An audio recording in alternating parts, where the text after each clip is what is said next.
Balita mula sa lalawigan sa bawat rehiyon ng ating bayan. Dito sa Ang Pilipinas Ngayon.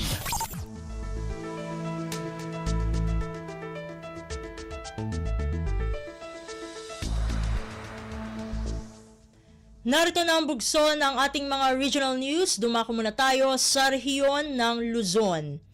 Halos 200 sasakyan sa lungsod ng Lawag sumailalim sa unang COMELEC checkpoint sa Ilocos Norte. Narito ang buong balita na ihahatid sa atin ni Rani Dorilag mula sa Lawag.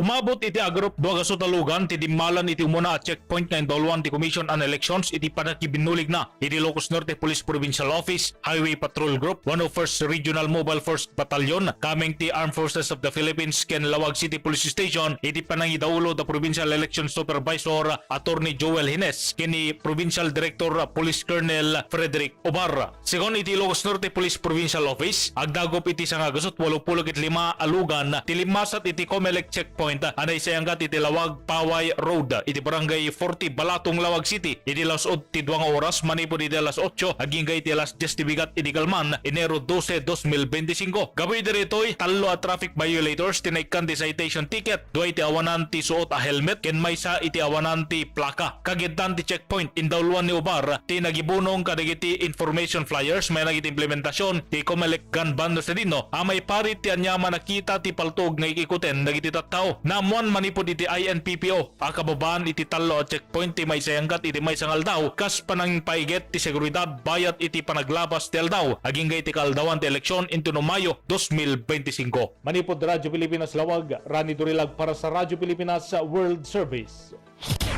Balita mula sa lalawigan sa bawat rehiyon ng ating bayan.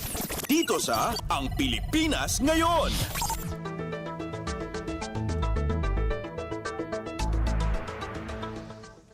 Inyong napakinggan ang ulat ni Rani Dorilag mula sa Lawag.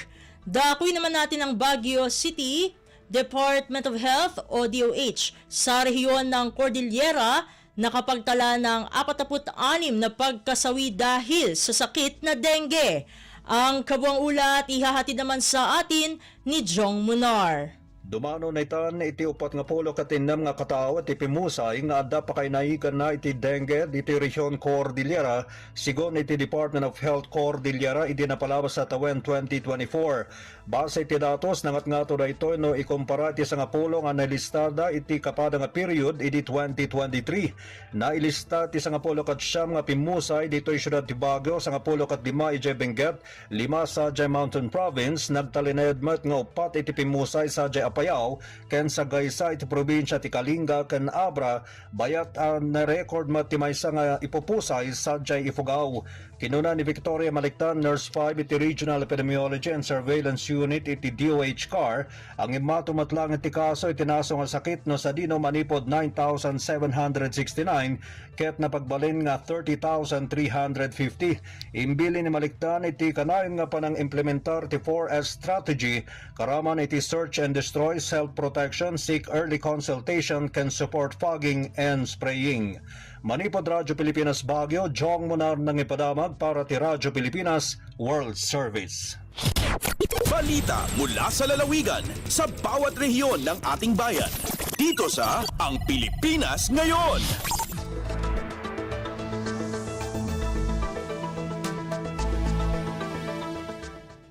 Inyong napakinggan ang ulat ni Jong Munar mula sa Baguio City. Pumunta naman tayo sa rehiyon ng Kabisayaan. Department of Social Welfare and Development o DSWD Region 7 Quick Response Team 2 ipinadala sa Canlaon City, Negros Oriental. Narito si Jessa Agua Ilanan para sa balita mula sa Cebu.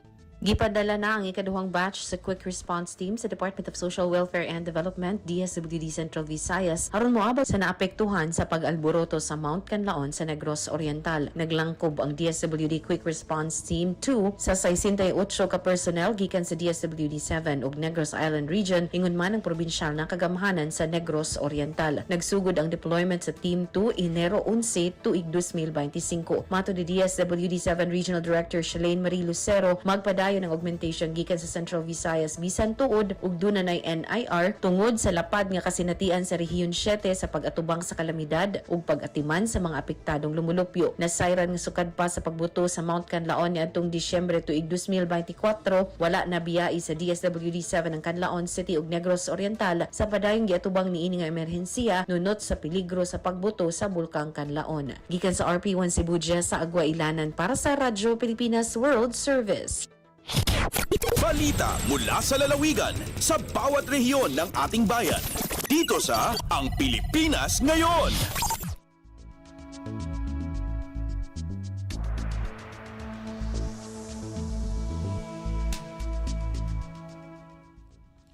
Inyong napakinggan ang ulat ni Jessa Agua Ilanan mula sa Cebu. Sa Cebu pa rin tayo, simultaneous launching ng COMELEC checkpoint sa Region 7 isinagawa kasabay ng pagsimula ng election period. Atin naman pakinggan ang balita mula kay Angeli Valiente. Subay sa pagsugod sa election period kagahapong adlaw Enero 12, nagpahigayon og simultaneous checkpoint launching ang Police Regional Office 7 kauban ang uban pa nga mga law enforcement agencies ug ang Commission on Elections kun COMELEC 7 sa utlanan sa dakbayan sa Sugbo ug Mandawi. Sa ihang mensahe gipatayag ni Regional Election Director Attorney Francisco Pobe nga ang pagpahigayon sa checkpoint dili angay nga kahadlukan sa publiko sang nitumo og tuyo niini nga masiguro ang kaluwasan sa tanan. Ang pagpahigayon sa launching matud ni Pobe nga maghatag usab kini og signal ngadto na sa publiko nga ang tanang election-related activities, ingon man ang hisgutanan sa peace and order ubos na sa jurisdiksyon sa COMELEC. Gipasabot ni ini ang pagsiguro sa luwas ug hapsay nga pinilihay, usa ka shared responsibility sa tanan ug dili lamang kaiha sa COMELEC ug sa mga tigpatuman sa balaod kundi lakip na usab ang katawhan. Gipahununduman usab ni Pobe ang mga kapulisan sa pagsunod sa plain view doctrine alang sa pagpahigayon sa checkpoint ipatigbabaw gayud kanunay ang respeto sa katungod sa matag usa. Tahabing sa kapulisan gipasalig ni PRO 7 Deputy Regional Director for Administration Police Brigadier General Junicio Bartolome Jr. ang tibok ka suporta sa kapulisan nga tuna sa mga gimbulaton sa COMELEC aron mahimong malampuson, hapsay ug malinawan ang May 12, 2025 elections. Gikan dinhi sa dakbayan sa Sugbo, Angeli Valiente, alang sa Radyo Pilipinas World Service. Balita mula sa lalawigan sa bawat rehiyon ng ating bayan. Dito sa Ang Pilipinas Ngayon.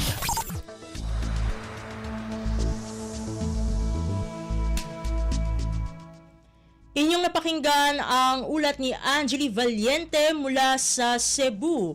Dadako naman tayo sa Iloilo.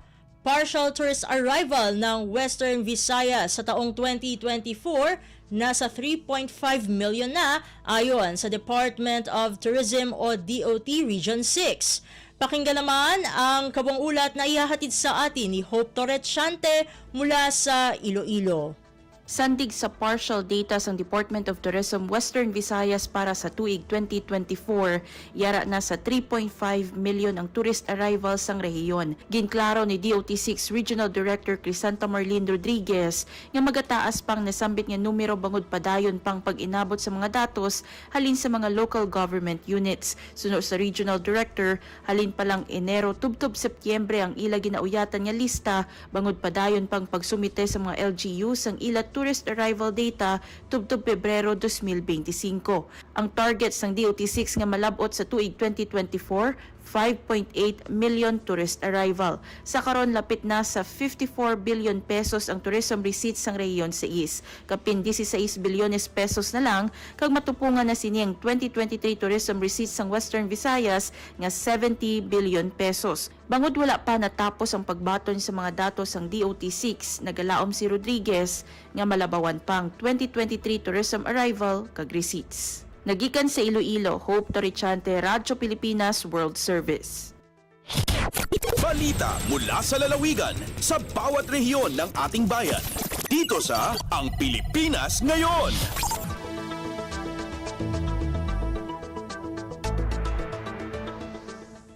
Inyong napakinggan ang ulat ni Hope Torrechante mula sa Iloilo. Dumako na tayo sa rehiyon ng Mindanao. Panibagong superstore sa ilalim ng Sustainable Livelihood Program o SLP sa Department of Social Welfare and Development o DSWD Field Office Caraga, matagumpay ang pagbubukas sa Agusan del Sur. Ang kawang ulat ihahatid naman sa atin ni Dayanara Sumapad mula sa Butuan. Malampusong nag-abli og bag-ong superstore ang Sustainable Livelihood Program o SLP sa Department of Social Welfare and Development o DSWD Field Office Caraga, kauban sa Abot Kaya Poblasyon SLP Association ngadto sa Barangay Poblasyon Bayugan City, Bag-uhay lamang. Ang paglusad gipangunahan sa SLP Provincial Operations Office sa Agusan del Sur ug sa mga project development officers niini uban ni Bayugan City Mayor Honorable Kirk Assis. Ang superstore usa ka talagsaon nga proyekto sa SLP Caraga nga gitumong sa pagtubag sa panginahanglan sa komunidad alang sa accessible ug barato nga mga butang samtang nagpalambo sa lokal nga entrepreneurship. Nagtanyag kini og mas dako, mas modernong bersyon sa tradisyonal nga tindahan sa komunidad ug gidisenyo usab nga magsilbi nga bulk supplier sa mga butang sa duol nga micro enterprises. Ang SLP Caraga kaniadto nag-abli sa ilang unang superstore sa San Francisco, Agusan del Sur ug nagplano nga magtukod og dugang niini nga mga tindahan sa tibok rehiyon aron mapalapad ang malungtarong mga inisyatibo sa panginabuhian ug makabenepisyo sa mas daghang karaganon. Gikan sa Radyo Pilipinas Butuan, Dayan Sumapad para sa Radyo Pilipinas World Service. Balita mula sa lalawigan sa bawat rehiyon ng ating bayan. Dito sa Ang Pilipinas Ngayon.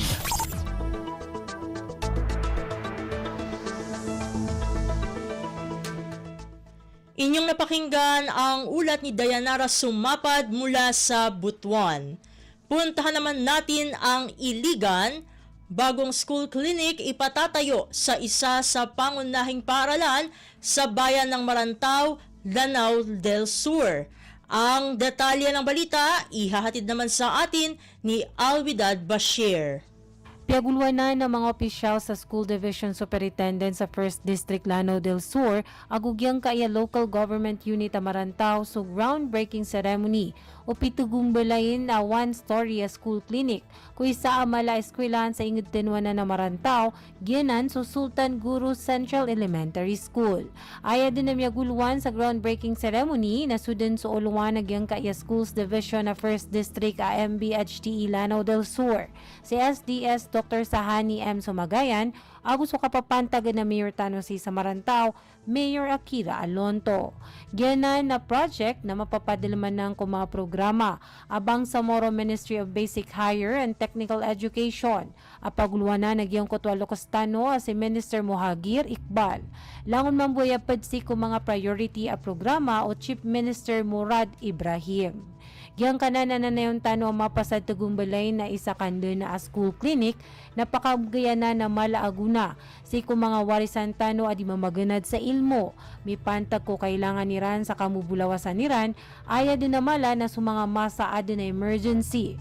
Ang bulungan na didong kinanglan bumipapalalagwi sa giyang kaiya mga ospital. Madakal pa na nanayaw no umanisa ang mga programa ago Project Abarm, badilabaw ron so para si sa di ka pamaganado mga wata abang sa Moro sa giyang kaiya Western Education ago sa mga Islamic Learning Institutions.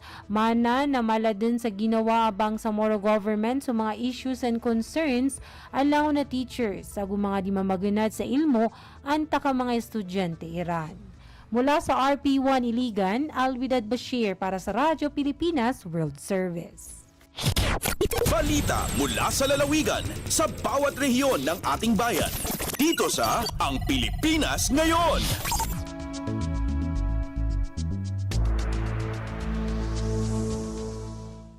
At inyong napakinggan ang ulat ni Alwidad Bashir mula sa Iligan.